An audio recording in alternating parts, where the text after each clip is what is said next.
bite byawe? Ni byiza wowe? Nanjye ni byiza. Amakuru y'iminsi? Amakuru ni meza namwe? Natwe turaho. Namahoro? Namahoro. Ndashaka kumenya umunsi wawe.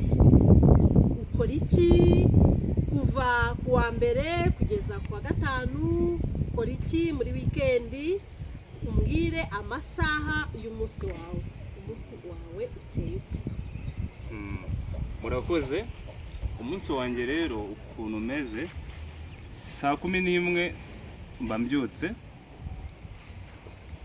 saa 12 mba nangiye kwitegura, saa 12 n'igice mba nangiye gufata ifunguro rya mu gitondo, saa 2 nibwo mba ngiye mu kazi, saa 5 n'igice, saa 6 nibwo mba mfashe ifunguro rya saa 6, saa 8 nkajya muri pause, saa 10 nibwo mba mvuye mu kazi ntashye, saa 2 z'ijoro nibwo mba ngiye kuryama.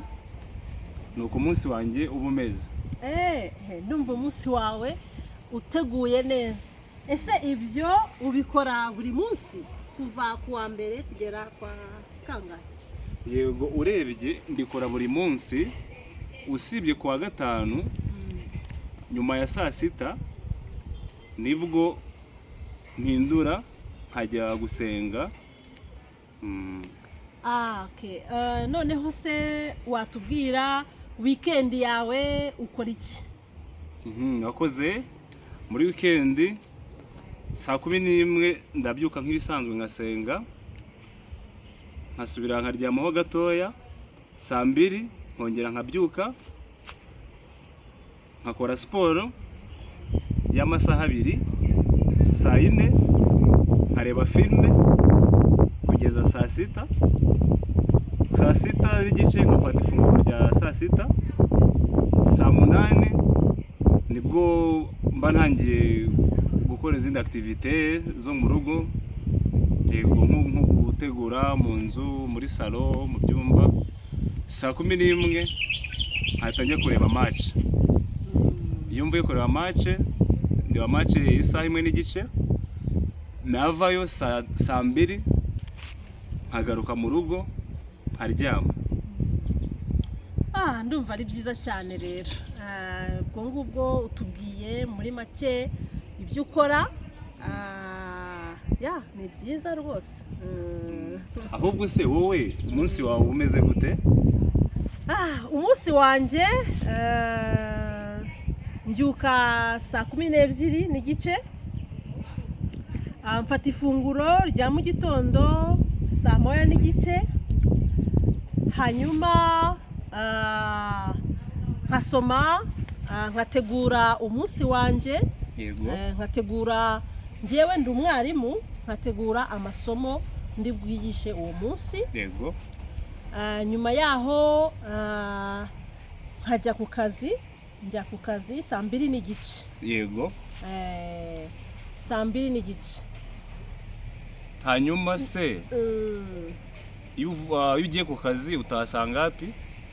Ntangira ubwo saa 2 n'igice nkageza saa 2 n'ubundi z'umugoroba. Yego. Njyewe amasaha yanjye aratandukanye kuva kuwa mbere kugeza kuwa gatanu. Yego. Kuko biterwa n'abanyeshuri mfite uwo munsi. Yego.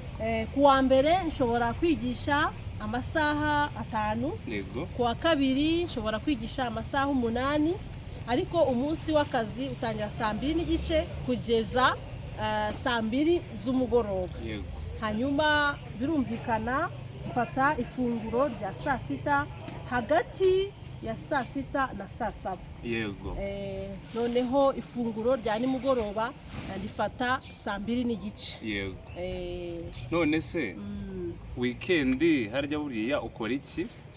Muri weekend mba ndi mu rugo n'ubundi ndi kumwe n'umuryango wanjye. Iyo ntari mu rugo mba natembereye, nkunda gutembera, nkajya kureba imisozi, nkajya kureba amashyamba, nkunda nature. Yego. Iyo rero ntafite abashyitsi cyangwa ntari mu rugo nkora imirimo, ubwo weekend mba nayiteguriye kujya gutembera cyangwa kujya gusura inshuti zanjye. yego Ku cyumweru nkaruhuka, nimugoroba njya mu misa ya nimugoroba. yego nanjye rero buriya urebye bijya kumera kimwe. Ku cyumweru nkunda gusenga, mba mfite misa y'abakatolike ibera hano Saint Michel. Iyo mvuye mu misa nanjye gahunda zanjye ku cyumweru nzikomeza bisanzwe. Wakoze rero, murakoze cyane. Ndumva ari byiza kutugezaho umunsi wawe.